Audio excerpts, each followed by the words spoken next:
Hello po mga dude, kumusta po sa lahat po ng mga Virgo? Ito po ang inyong money reading.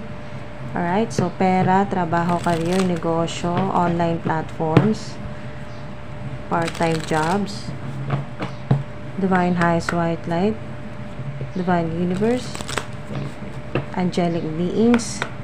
Hingi po kami ng mga importanteng mensahe po para sa mga Virgo ngayon pong June 2024. Money. May codependency na energy dito. Ngayong June ay maaring stress po kayo dahil meron po kayong kasama sa buhay na may addiction at sinusubukan mong tulungan, pero kahit sila sa sarili nila, hindi nila kayang tulungan ng sarili nila, kaya nakakapagpabigat ito sa buhay mo dahil sa hindi lang dahil sa stress ka sa addiction ng kasama mo sa buhay, kundi sa'yo rin umaasa dahil sa codependency na energy ay maaring humihingi sa'yo ng pera. Ang tao na to ay malapit po sa inyo, no? Kaya hindi ka rin makatanggi, naawa ka, na naiinis ka dahil nga hindi makaalis sa addiction, kung ano man po itong addiction na hindi niya na kayang kontrolin. So nagkakaroon ka ng money blockages dahil dito yung mga swerte na dapat ay papasok sa iyo ay hindi makapasok sa iyong buhay, sa iyong career, dahil nga sa merong umaasa sa iyo na mali ang ginagawa nito ng tao na to or mga tao na to. Pwedeng ito po ay special sa iyo o family member po ito or family members na nagbibigay sa iyo ng money blockages or drama sa pera. So stress ka dyan dahil nga sa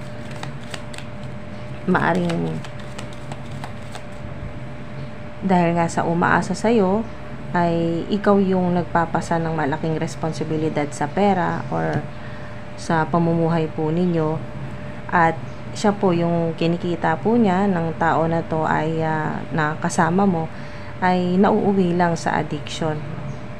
So nakakabigat ito sa'yo sa finance mo. Okay, so magkakaroon ka ng clarity ngayong June. At malalaman mo na may hindi lang ito yung mga nakikita mo na ginagawa sa'yo na hindi maganda. Ipapakita yan sa'yo na divine universe. Nagkakaroon ka ng clarity dahil pinoprotektahan ka ng infinite source ni God, ng mga ancestors mo.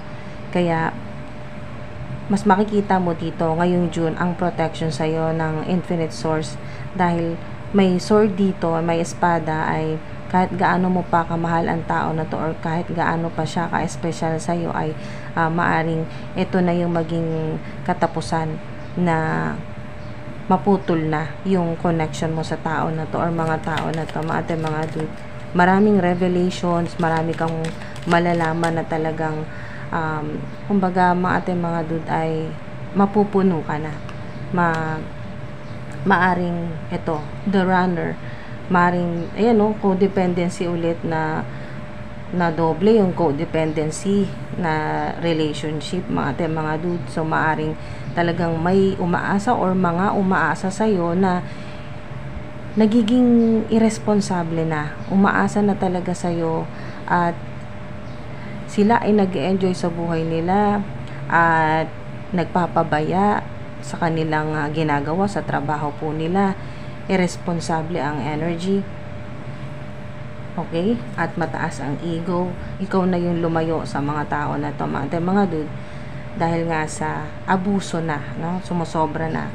At mapuputol na ngayong June kung ano man ito, dahil talagang hirap ka na sa pera. So maaring dahil sa kakatulong mo sa kanila na hindi naman ginagamit sa maganda, hindi naman ginagamit sa kapaki-pakinabang na mga bagay, ang pera na pinaghihirapan mo ay talagang ikaw yung lalayo o ang may divine intervention na dito, na ang infinite source na ang gagawa ng paraan para maputol na, cutting ties, cutting cord na po ito mga dude, na At talagang kahit na malapit ka sa tao na to or mga tao na to ay ikaw na ang iiwas o ang infinite source na ang puputol ng connection na yan, mga dude. Dahil nga sa hindi na talaga nakakabuti sa'yo, ikaw lang yung nahihirapan.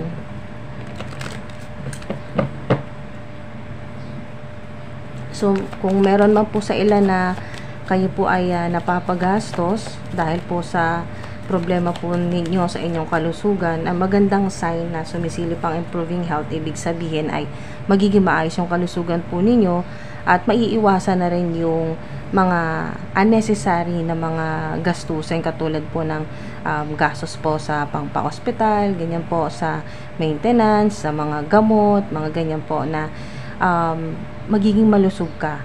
Natutulungan ka ng infinite source na hindi na makaka-apekto yung ganitong gastusin sa iyo pong mga pang-araw-araw po na mga bills, ganyan po, or mga bayarin, or mga pangangailangan po ninyo dahil nga sa magiging maayos na mag-i-improve yung kalusugan po ninyo. Kasama po ito sa pera, no, sa inyo pong money reading, yung kalusugan po ninyo dahil nga ang ilan po sa inyo ay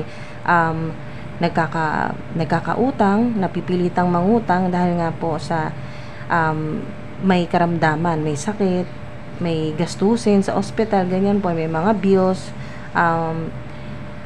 Kung hindi man ikaw, ay maaari may taong malapit sa'yo na talagang wala kang choice dahil nga sa importante sa'yo ang tao na to, ay talagang maglalabas ka ng pera, gagastos ka dahil nga sa gusto mong makatulong, gusto mong gumaling ang tao na to or mga tao na to na malapit sa buhay mo, na malapit sa'yo. Kaya talagang makakagaan ito, mga dude, sa mga bayarin mo ngayong June. Kasi at least mga dude ay makapag-focus ka sa mas mga kailangan mo ring pagkagastusan, kailangan mong bayaran, bilhin.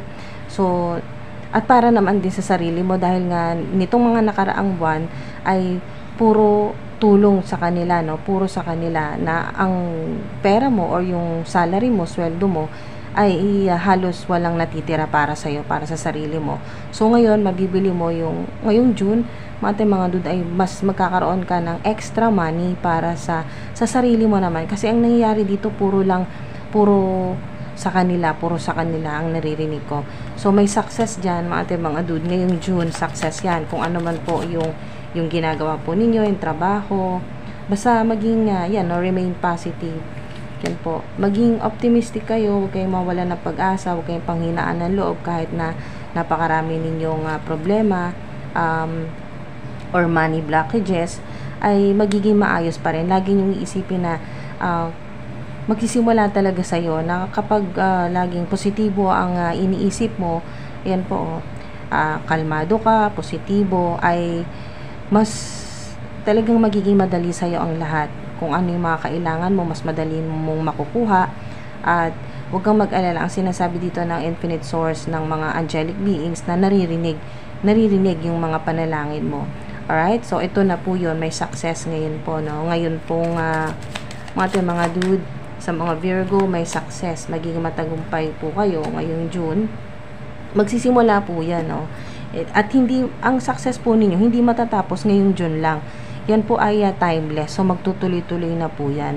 Basta remain positive po kayo, no? Mga dude. Maging labanan po ninyo yung mga negative thoughts. Paglabanan po ninyo. Maging lakasan po ninyo yung loob po ninyo. At iwasan po ninyo yung mga self-limiting thoughts, self-limiting beliefs. Yung paniniwala po na talagang ganito na ang buhay, mahirap na talaga, wala nang pag-asa. Kasi ito po yun, no? The situation will improve. So, ibig sabihin, magiging maayos pa rin ang sitwasyon po ninyo. Huwag kayong mawala ng pag-asa. So, yun po, mga dude. Alright, so, tingnan natin dito. Kasi may success po kayo. Hingi tayo ng additional po na mga mensahe. Abundance card.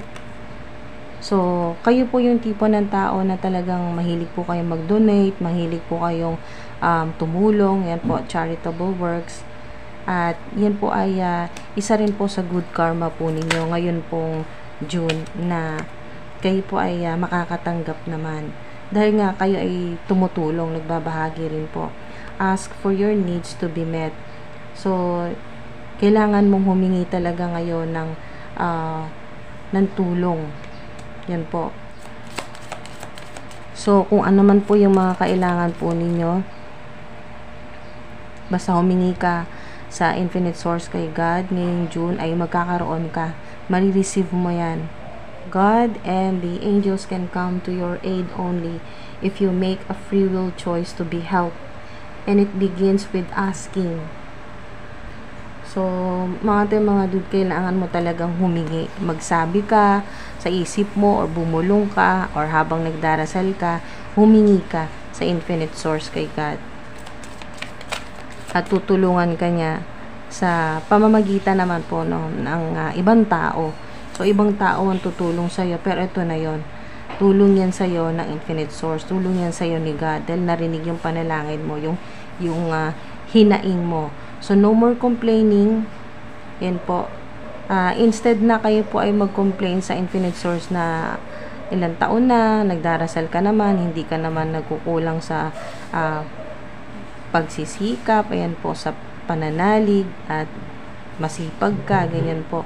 Hindi ka nawawalan ng pag-asa, pero panay naman ang complain mo na nasaan na, parang hindi yata naririnig yung panalangin ko. So, ito po yun, yung gustong ipaalala sa inyo ng mga divine beings na complaints are affirmations of victimhood, which is never true spiritually. Take back your God-given power by affirming that you have an abundance of choices and freedom. So, mga dude, ayan po, yung God-given power po ninyo ay kunin po ninyo yan. Huwag niyong hayaan na maagaw sa inyo yan ng ibang tao. Ayan po, na negatibo. Yan po yung mga tao na, or evil-minded people, ganyan po yung puro negatibo pong naiisip. Huwag niyo pong hayaan na kayo po ay matalo din ng victimhood. Yung kayo po ay biktima ng sitwasyon, wala nang magawa, ganyan, wala nang pag-asa.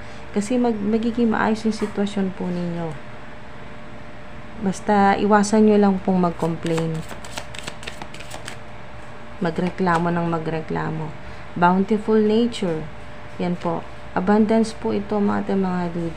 Lalo na kung spending time in nature helps shift you to a higher vibration and reminds you of God's infinite abundance, diba? Infinite abundance yan. So, bountiful nature. Yan po.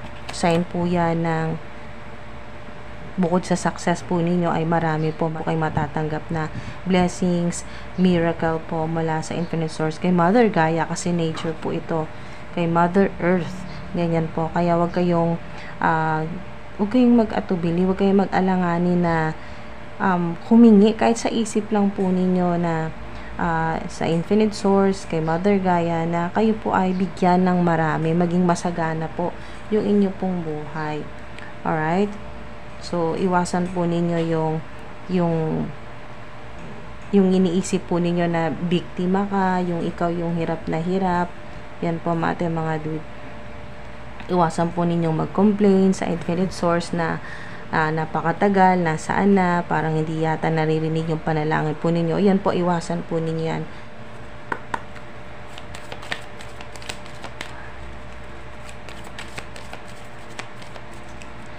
Dito po sa runner, meron din pong iiwas sa inyo. Pero pabor ito sa inyo dahil nga sa inilalayo ka na rin ng Infinite Source sa mga toxic na tao, sa mga talagang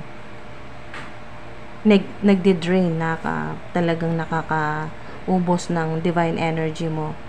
Kaya tama lang din na umiwas na yung mga tao na to sa'yo, yung mga umaasa sa'yo na hindi na rin talaga nakakabuti sa'yo.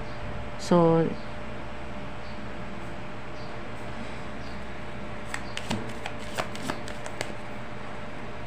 may sa ilan, meron po ditong financial freedom. So, maaaring ang edad po ninyo ay 42, mga dude. Meron pong malaking blessing na papasok po sa bahay po ninyo. Yan po.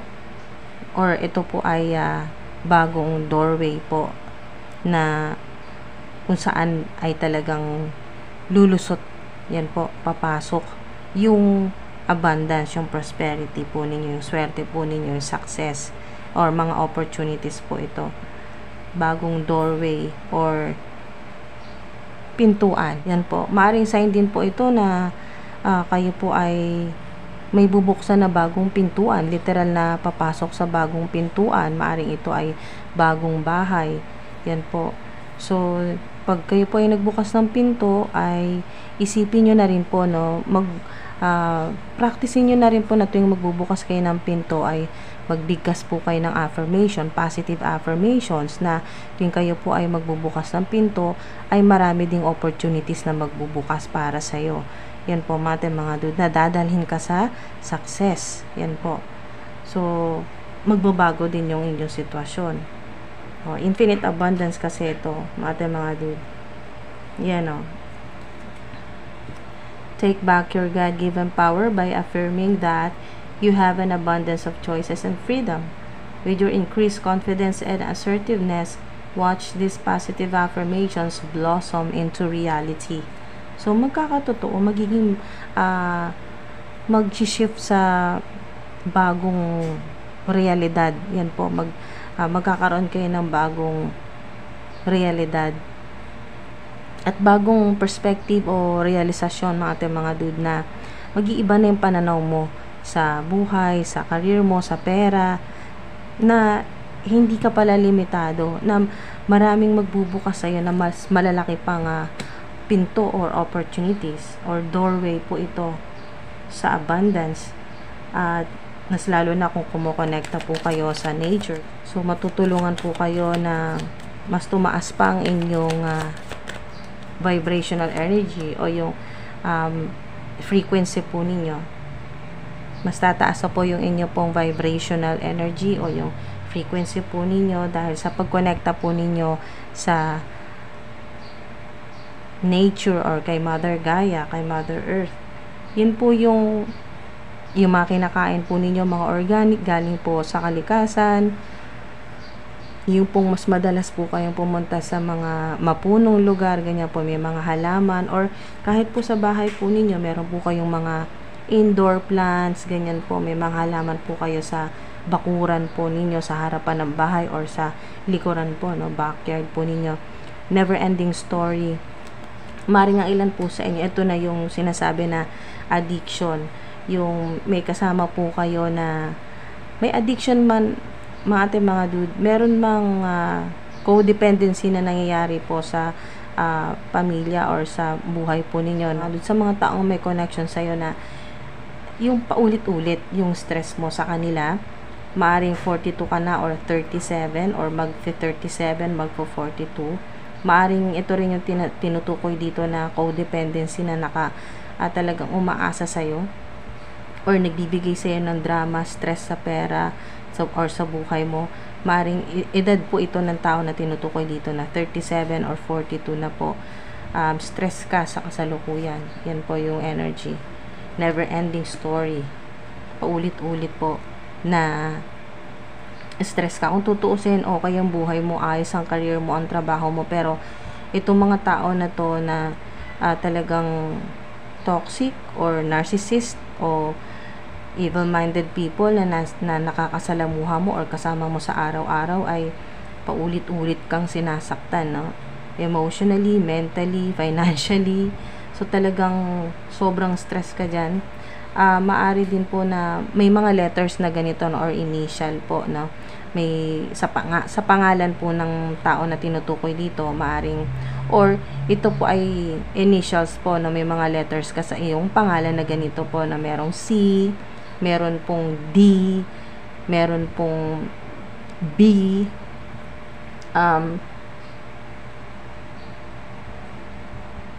meron din pong J,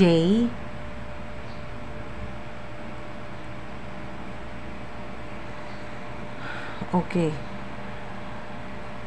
merong R,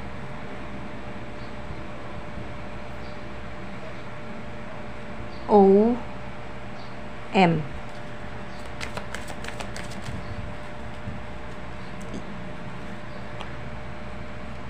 unfinished symphony. Ayan talaga. Never ending at unfinished. Sobrang synchronized niyan. So, talagang gusto mo nang matapos yung stress mo sa ganyan na paulit-ulit lang na mga dude na maaring hindi ka na nakatapos sa problema sa pera paulit-ulit. Na kung tutusin, hindi mo to problema. Ikaw yung nakihirapan dahil nga sa pagtulong mo. Ikaw yung nakihirapan. So, meron ditong unfinished symphony. Naulit na naman, meron din ditong dalawa na yung J. So, meron talagang J. Maaring ikaw ito, may initial ka, may letter ka na J sa pangalan mo or sa tao na tinutukoy dito. Okay, so, mga dude, lakasan po ninyo yung loob po ninyo, no? Yung mga problema po ninyo sa pera or kung sino man itong nagdadala sa iyo ng problema sa pera or yung gusto mo nang iwasan or yung gusto mo nang mawala sa buhay mo sana. Hindi naman yung mawala na mamatay, no, mga dude. Hindi naman po ganon. Yung mahiwalay na sana sa'yo or mawala na ng connection sa'yo para gumaan-gaan naman yung buhay mo. Yan po, mga dude.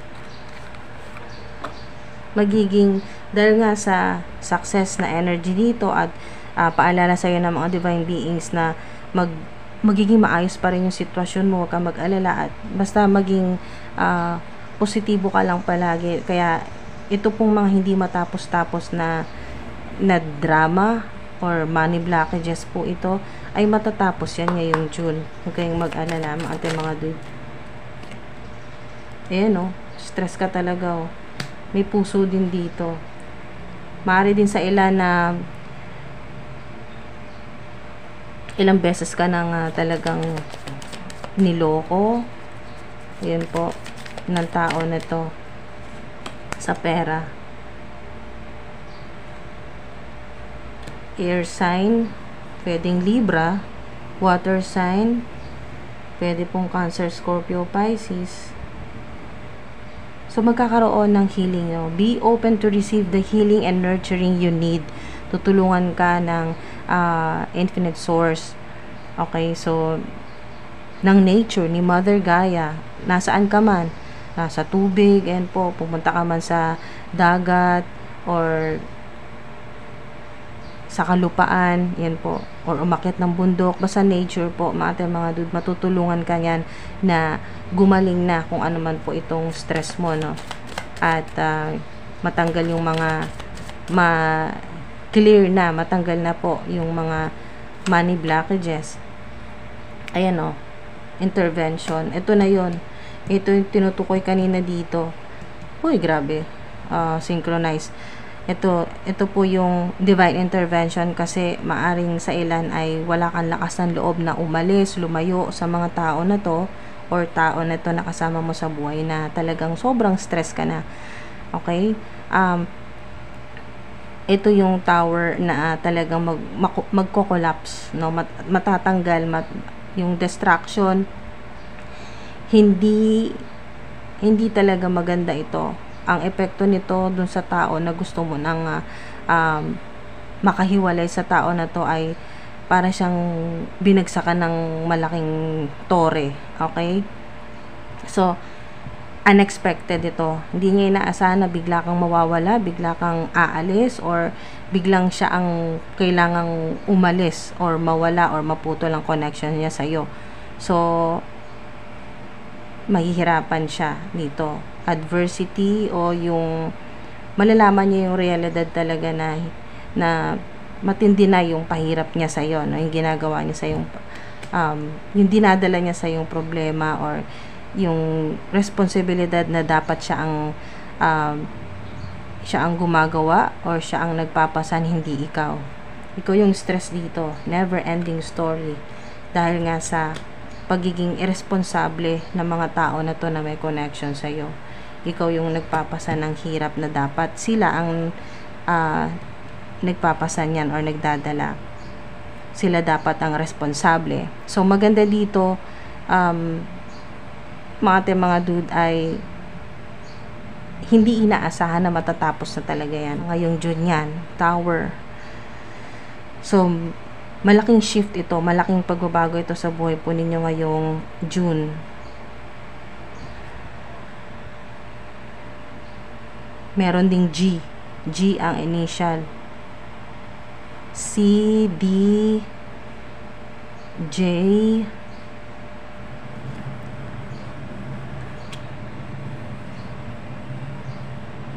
F, fire sign. Meron ding fire sign, o maaring ito yung tinutukoy na talagang kasama mo sa buhay na irresponsable, na ikaw yung nahihirapan tuloy sa pera. Ayan po, maaring fire sign ang tinutukoy dito. So, ito, bottom of the deck, hangman. So, ibig sabihin, matagal ka na nagtitiis. Matagal mo nang hinihintay itong intervention na to. Matagal mo nang hinihintay itong divine intervention. Kaya, ito na yon. Talagang ang infinite source na ang kikilos, kasi sobra na rin talaga. Matagal ka nang nahihirapan sa mga taon to, or sa tao na to na kasama mo sa buhay. Maaring 10 years na sa ilan. Ang ilan naman po ay 3 years, 7 years, or 4 years na po. Or maaring sa ilan, kung wala man pong tao na nagpapastress po sa inyo, ay ito po yung career po ninyo na matagal ka nang nahihirapan. O trabaho, or sa ilan ay maaring hanggang ngayon ay wala kang permanenteng trabaho, or gusto mong magnegosyo pero matagal ka na naghihintay ng pagkakataon pero wala pa rin. So, success yan, meron yan, magkakaroon na ngayon. Ito na yung mawawasak na malaking harang sa career mo, sa pananalapi, money blockages. Ito na yon, mawawasak, masisira, magko-collapse, yan po. At sa ilan naman po na meron talagang hindi inaasahan na kung anong ginagawa po ninyo na trabaho man ito, o basta kung ano po yung pinagkakitaan po ninyo, na bigla na lang pong mawawala po sa inyo, or matatapos, or kontrata po ito na meron dito na kung ano man po yung ginagawa po ninyo matatapos, yung biglang mawawala na lang po sa inyo dahil nga papalitan ito ng mas maganda. Yan po. Basta magtiwala ka sa proseso ng infinite source. Kung may mawala sa iyo ngayon pong June, ay para po ito sa ikabubuti mo, at para matapos na rin yung ganito po, no, yung hindi natatapos na problema sa pera. Kasi nga, ito po yun, gusto po ng infinite source na maging successful ka ng divine universe at walang limitasyon. Yan po. So, maraming salamat po mga dude. Sana may nakuha po kayo dito. Ingat po kayo palagi.